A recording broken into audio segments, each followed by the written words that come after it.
So let's get to 1864, and that's the basic situation.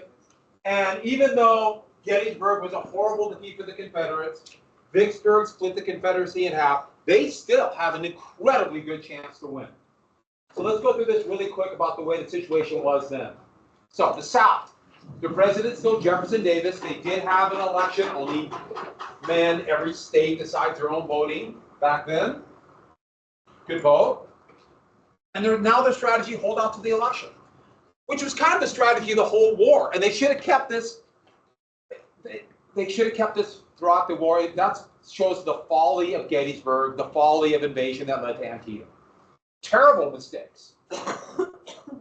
And a few other things. Davis turned out to be a weak president. He was used to giving orders. He was dictatorial. I mean, think about a combination of being a West Point trained officer and a slave owner. You have to be able to persuade states, persuade politicians as president. The real work of politics is getting things done. And he couldn't do it. It's not getting elected, it's getting things done. And not only that, if you have the whole thing said, we're about states' rights, they're disunified. Like North Carolina refused to send troops or soldiers, same with Georgia. You had elements of, like, for example, Eastern Tennessee and Northern Alabama that wanted to revolt. In fact, Western Virginia was so pro-Union that the Union just cut off and made a state in 1863 called West Virginia. And also, their financial system was in tatters. If a government cannot tax its wealth, it will lead to devalued currency. Because people will not believe that they have money, wealth to back up the currency. If a government cannot tax, they get inflation. It's not debt, it's taxation. So they had what's called hyperinflation. So prices by 1863 were going up by something like 50% a day. And so the point is, money was meaningless. The closest comparison would be Zimbabwe in the 1990s, Argentina in the early 2000s, Germany in 1923. Same deal. Countries that could not tax, they could not have backing for their financial system. And lastly, let's get to the North. The North, Lincoln and the Republicans had some successes. The Homestead Act, setting up a 160-acre homestead from land stolen from American Indians. I'll be very clear about this. The Morrill Act, setting up land-grant colleges like Montana State University, which lost a close one yesterday. That was sad. And the Transcontinental Railroad Act. Massive government financing to corporations, to businesses to build railroads. They could do these because the South wasn't voting. There's no South. But they also had to run up massive debt. But the North had at least a relatively effective system of taxation. Tariffs, they started an income tax, and a few other things. But they also went up money backed by gold because they too had inflation. Not near as bad as the South, but every time there's a war, there's going to be inflation. In 1918, 1919, when the United States entered World War I, prices doubled in less than half a year. Okay, it's not like the Confederacy where it went up doubled every 2 days, but still, massive inflation. Same thing right after World War II. Same thing early 1970s. So the United States passed the Legal Tender Act, which set up a currency, not backed by gold, but backed by the taxation power of the United States. It's sometimes called fiat currency, which is virtually every currency that a country has today. Now, green ink was relatively cheap, so they printed them in green, and that's why money would be green. There was a shortage of blue dye, shortage of red dye, no shortage of green dye. Just one of those things. So if you wonder why U.S. currency is green, that's why. And this is implying this is anti-Legal Tender Act, and the U.S. is just printing money. And the money will be backed by nothing, creating inflation. That's only true if you can't tax, even though there would be moderate inflation during the war. This was a problem. And one more thing, there was disloyalty in the North. There were actively pro-Southern Democrats called Copperheads They call them copperheads. Okay, the Democrats would put a penny at that. Pennies were made out of copper. They were called Indian head pennies, and they would wear the little penny copperhead. Republicans call them copperheads because they're snakes. They can't be trusted. So it kind of goes both ways.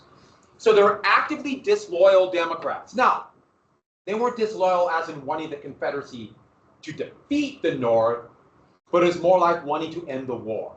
We got to end the killing. Let's end the war. The problem is you end the war, the South wins. The South doesn't need to win the war. They just need to survive.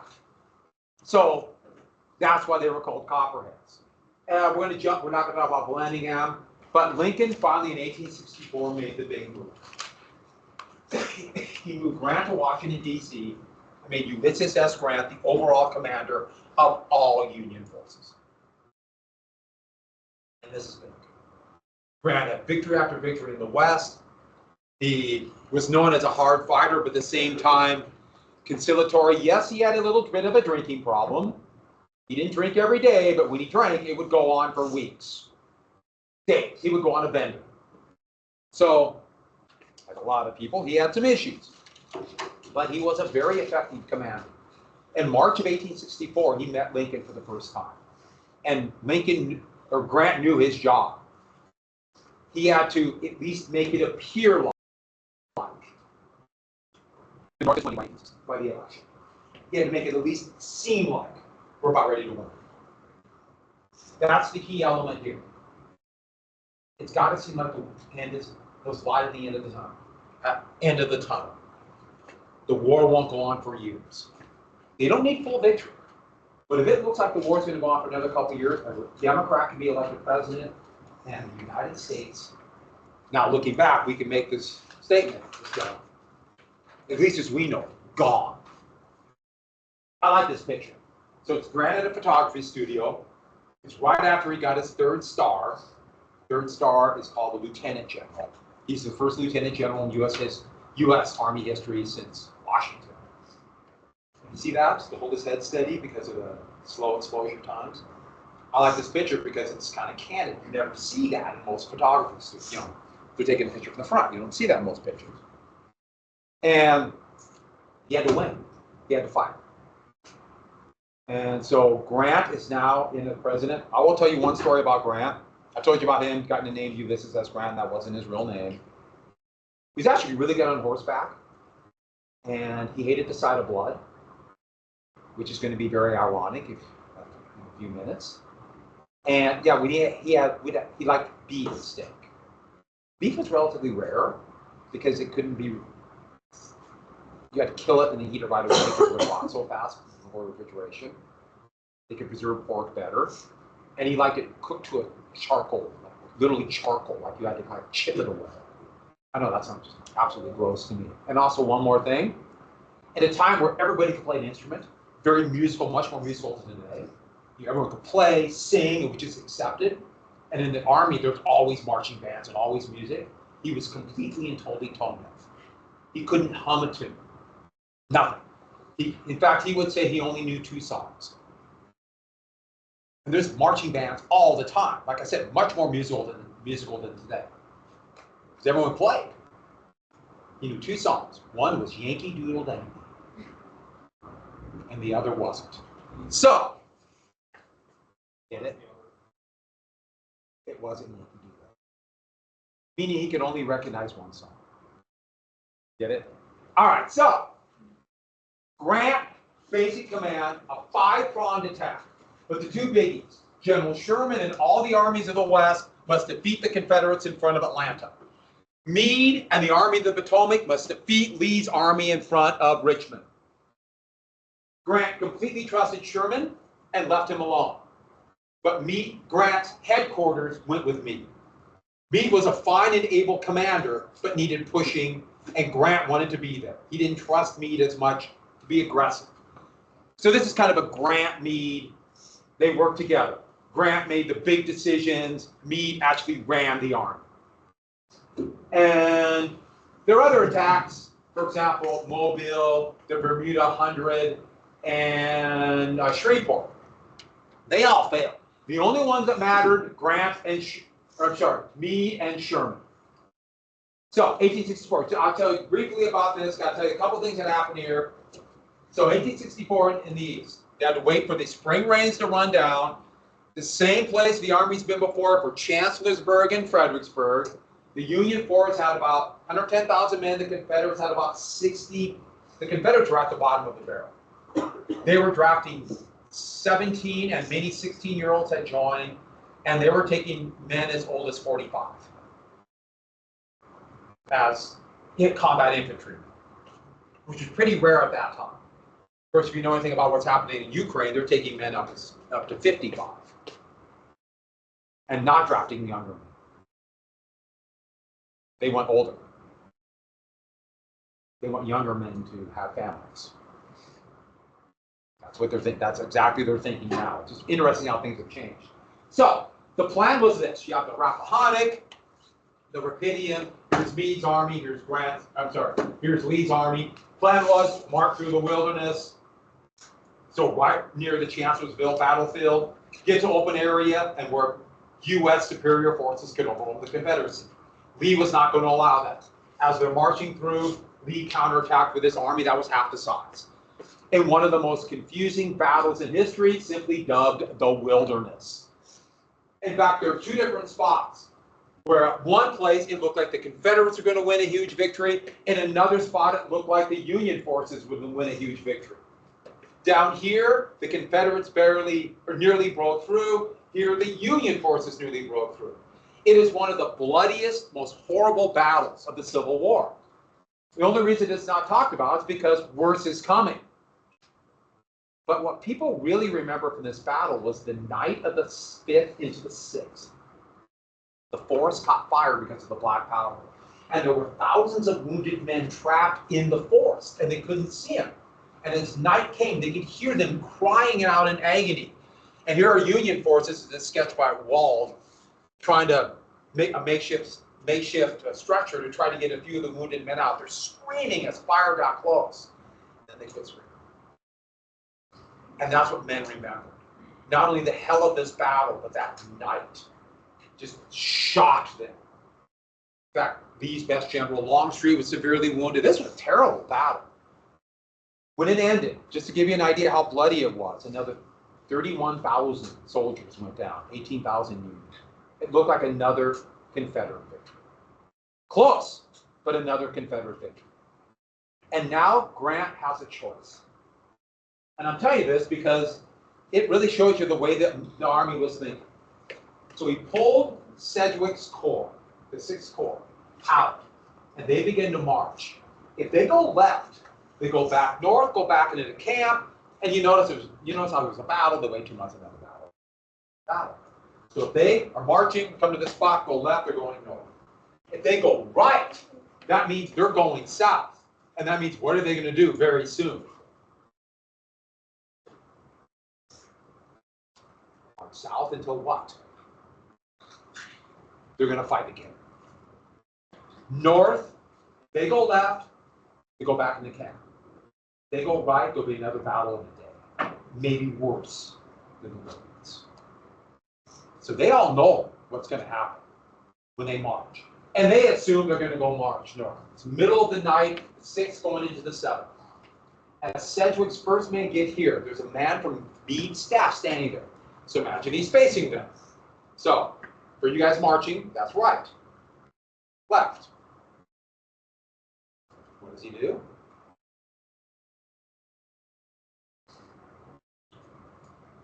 Go right. Turn south and keep fighting. And it's middle of the night. So basically, it's one guy with a torch and the guy just pointing. And how do you suppose those first men reacted when they knew they were going to go south and right into another battle? They all started cheering and screaming huzzah and throwing their hat up in glee. They had to run down the line and shut them up so the Confederates could hear them. They were overjoyed that they're going to end the war. We now have a general that orders to fight till it's over. We might die, but this rich champion will finally go home. It changed everything. They didn't adore Grant like they adored McClellan, but they knew Grant gave Meade that order. and they marched this way. Lee's no dummy. Lee knows what's going to happen. Now, I got to draw you a map of the Confederacy. Interior lines. Interior lines are something that is one of those things you got to know about a defensive battle, how wars can last so long. Interior lines are the reason why Germany and the Central Powers could hold out against overwhelming numbers in World War I, and Germany in World War II, against overwhelming numbers for as long as they did. Interior lines are really important for battle. So, once again, I'm showing off my cartography skills. I'll draw you a quick map of the Confederacy, and just remember, I was born with this gift, so to speak. Are you ready? Here is the Confederacy.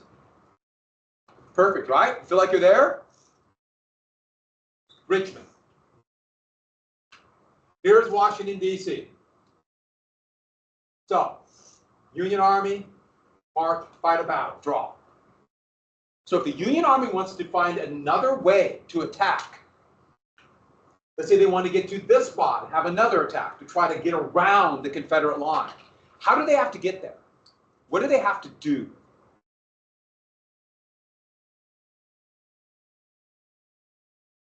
Got to back up. Make sense? What do the Confederates have to do? Straight line. Who will get there first? And that's why armies on the defensive have such a huge advantage. How could Japan hold out till 1945 when their navy was basically destroyed in 1944? Why? They were completely, totally defeated by it. End of 1944. How? Interior lines. These are really important. So, they get there first. And they try to get there first, a couple different times, same deal. And not only that, because of interior lines, look at the supply lines for the Union forces. It grows longer. Supply lines either stay the same or get shorter. Interior lines are key. Interior lines. And that's what happened here. There's mountains to the west. So Lee knew that Grant was going to order Meade to go around to the east.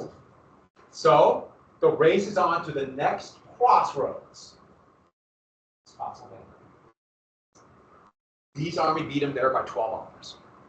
Dug trenches, and that's the next battle. So, supply lines, advantage of defensives, Battle of Spotsylvania. Spotsylvania is actually going to be about a week-long battle, and horrific.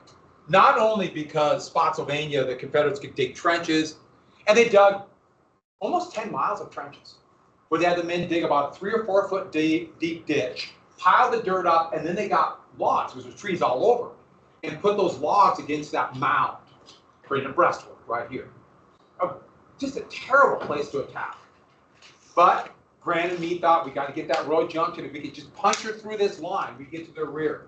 To give you an idea how bloody the fighting was, General Sedgwick, that's Sedgwick right here, a major general, 2 stars.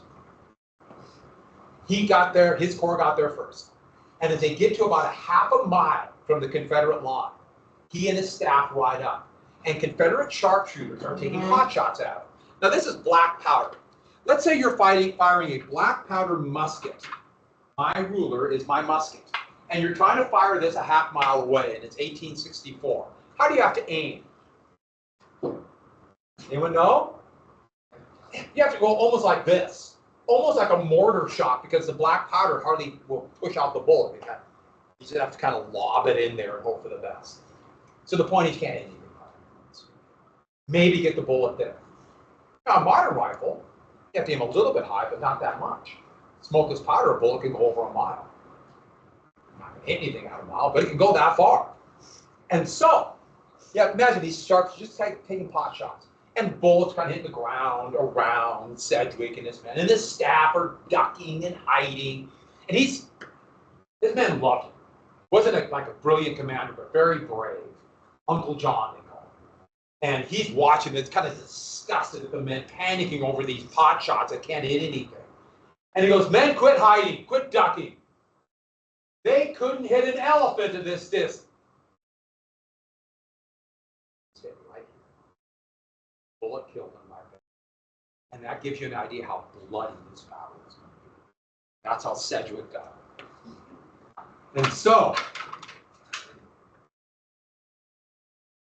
Spotsylvania had this long line of Confederate trenches. And they tried to attack a couple places. The forest kind of came to about a 50-yard clearing. And the Union forces tried a couple attacks here. And they didn't work. And they finally came up with an idea. A young major, soon to be a brigadier general, came up with an idea. I'll show you this really quick. I'll draw you one more map. I kind of feel bad about erasing this beautiful picture of the Confederates.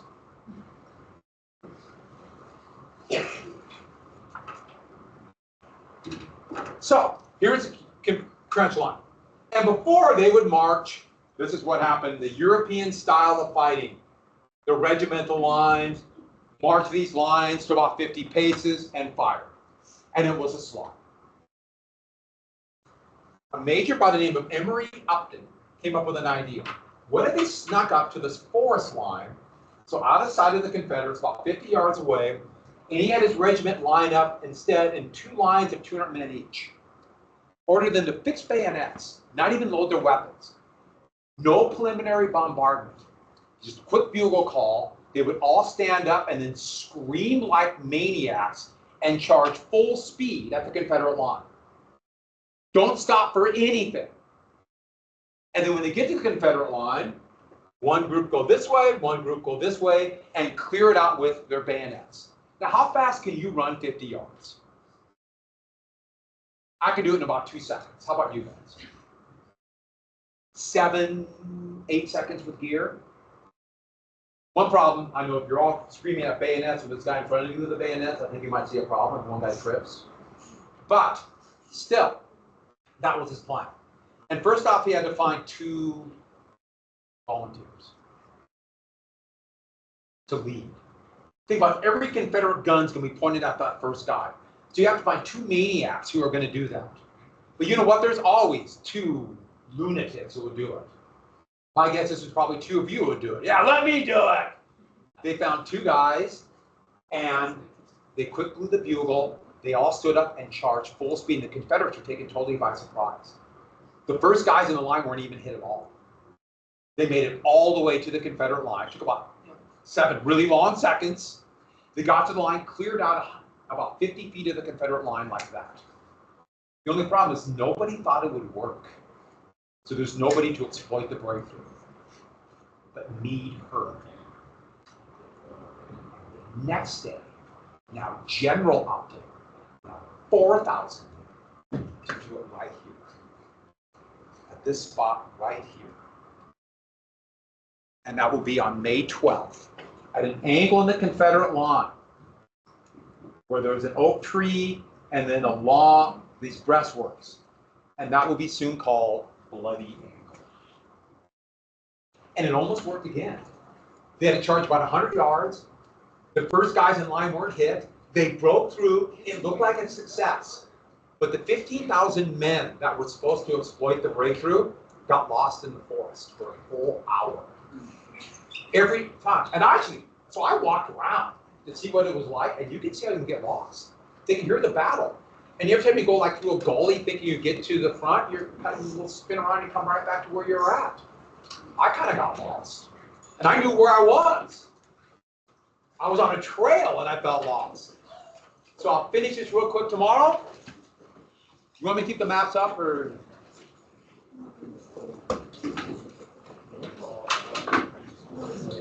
So I'll look at the test, but I hope everyone did well on that.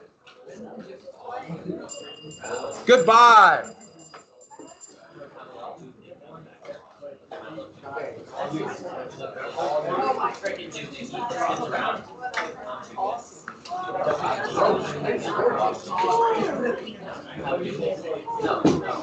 right, clear out, people.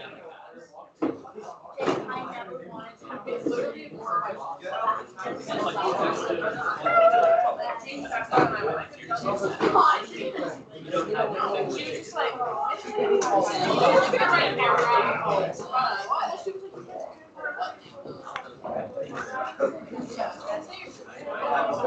I gotta shut up the camera.